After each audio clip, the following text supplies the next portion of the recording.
The bustling region that extends along Interstates 95 and 64 from Washington, D.C. to Hampton Roads is Virginia's Golden Crescent, home to more than 60% of the state's population.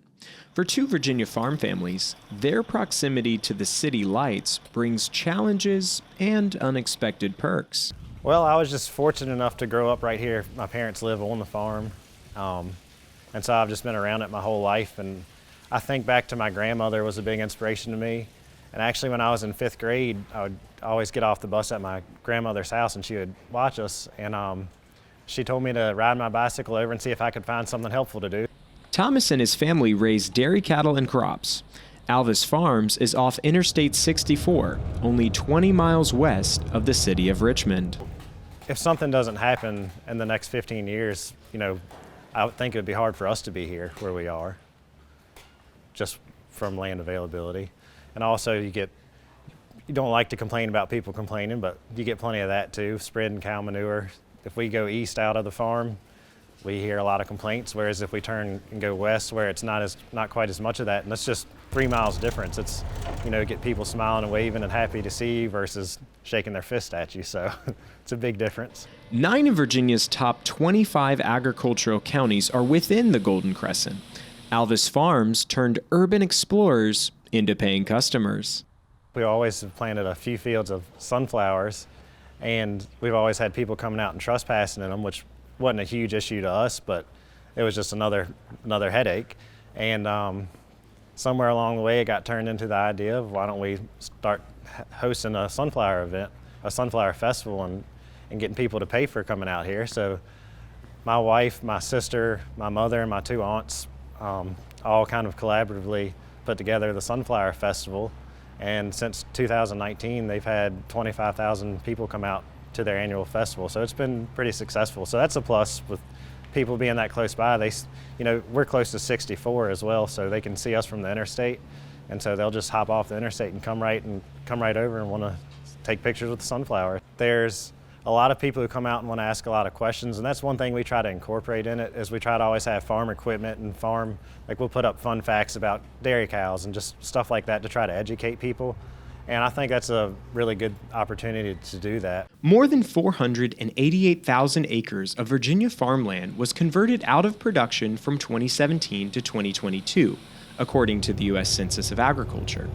Despite the challenges of finding land available to farm, Henley has a bright outlook. We may be on the eastern end of Goochland County, the ones who are facing it, but there's other farmers like us across the state and country that are facing things just like us.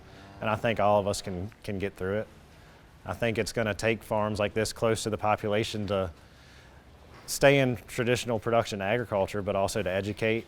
So I think there's challenges and opportunities both, and I think we can do it. We just have to figure it out. On Interstate 95, 20 miles south of the city of Richmond, Alan Thibault and his family's love of wine grew into a successful agricultural business. If you go into Chester and you look at Route 10 and Route 1 where they cross, we're about 3 miles south of that intersection, right off Route 1, smack dab in between Route 1 and 95. So our property nearly butts up to both major highways. But Ashton Creek Vineyard didn't follow a traditional path to production.